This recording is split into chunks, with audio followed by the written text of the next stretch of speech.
মধ্যপ্রাচ্যের সামরিক মানচিত্রে নতুন বার্তা দিল মিশর। দেশটি উদ্বোধন করেছে বিশাল কৌশলগত সামরিক কমান্ড সদর দপ্তর, যার নাম অক্টাগন।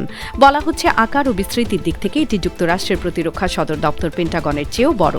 মিশরের নতুন প্রশাসনিক রাজধানীতে কায়রো থেকে প্রায় ৪৫ কিলোমিটার পূর্বে নির্মিত হয়েছে এই বিশাল সামরিক কমপ্লেক্স। এটি শুধু একটি প্রশাসনিক ভবন নয়, বরং সেনাবাহিনীর সব শাখাকে একসঙ্গে পরিচালনার জন্য তৈরি করা হয়েছে অত্যাধুনিক কেন্দ্রীয় কমান্ড হাব হিসেবে।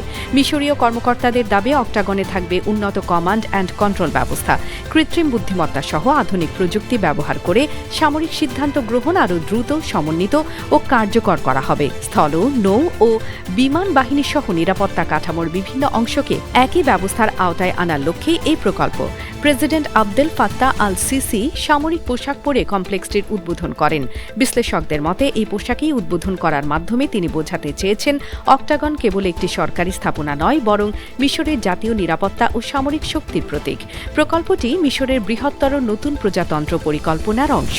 পুরনো কায়রোর চাপ কমানো, গুরুত্বপূর্ণ রাষ্ট্রীয় প্রতিষ্ঠানগুলোকে নিরাপদ এলাকায় স্থানান্তর এবং সংকটকালে দ্রুত সিদ্ধান্ত নেওয়ার সক্ষমতা বাড়ানোই এই পরিকল্পনার বড় লক্ষ্য। কর্মকর্তাদের ভাষ্য অনুযায়ী অক্টাগনের ফ্লোর এরিয়া প্রায় ৪৭ লাখ বর্গমিটার, আর পুরো এলাকা বিস্তৃত প্রায় ৮৯ বর্গ কিলোমিটার জুড়ে।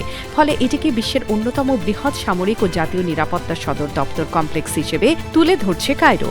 অক্টাগনের উদ্বোধনের মাধ্যমে মিশর শুধু নিজের প্রতিরক্ষা অবকাঠামো আধুনিক করল না, বরং আঞ্চলিক নিরাপত্তা রাজনীতিতেও শক্ত অবস্থানের বার্তা দিল।